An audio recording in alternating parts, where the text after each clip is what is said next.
What's going on, everybody? It's Ginger in the not in the woods today. We're in the shop and we're working on the bike. That guy right here.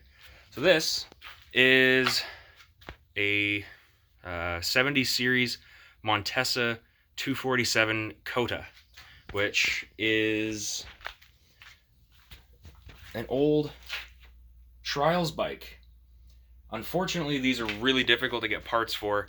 Luckily, the guy who gave it to me pretty much had it running until I broke it. So kind of a funny story with that. Uh, about 13 years ago, I was my 15th birthday. My cousin and my uncle had gifted me a little 125 like Chinese pit bike, and I had never used a dirt bike with gears in it before. So they taught me how the clutch works, how the gearing works, and off I go. So the next day, my stepbrother is on this bike, the Montesa. I'm on my little pit bike, and we're booting it up and down the road at my grandparents' house. At the very end of the road, coming into my grandparents' house, is a blind corner.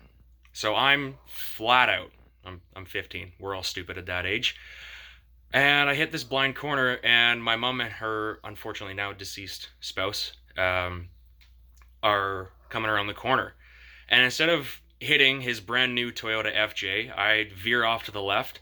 I take out the downspout on my grandparents' shop, and I hit the only stationary object in the entire parking lot, which happened to be, the poor bike. So I go head over heels. It's all banged up. Obviously, Brian, he's a little mad at me because he just spent all this time getting this bike done up for his kid, and I just came and crashed it. So, just before he passed away, he, with a bit of a chuckle, said, well, you can give it to Mike, and he can either sell it or he can fix it. So, I have to now fix my mistake because there's no way I'd want to get rid of this. Because dirt bikes are expensive, and you don't get them for free very often. So, here we are. So, what I've had to do is the kicker pedal here, it was bent in towards the engine, so whenever you kicked it over, it would run in to the brake pedal right here. So I had to bend that back out, and it clears it now, which is great. But I still have a fair bit of work left to do on it before it's ready to go. But the whole point of this video was to tell you guys that this bike is going to let me get into some more remote places, and we're going to have a lot more adventures with this bike out in the backwoods.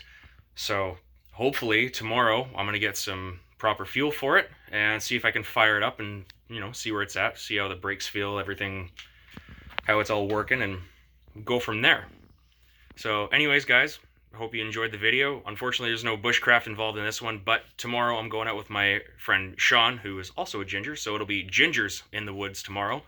And we're going to be doing a whole pile of bushcrafting out there while I kind of show him the ropes, and then we're going to try and plan a couple of overnighters, maybe later on in the year, or come around hunting season in September.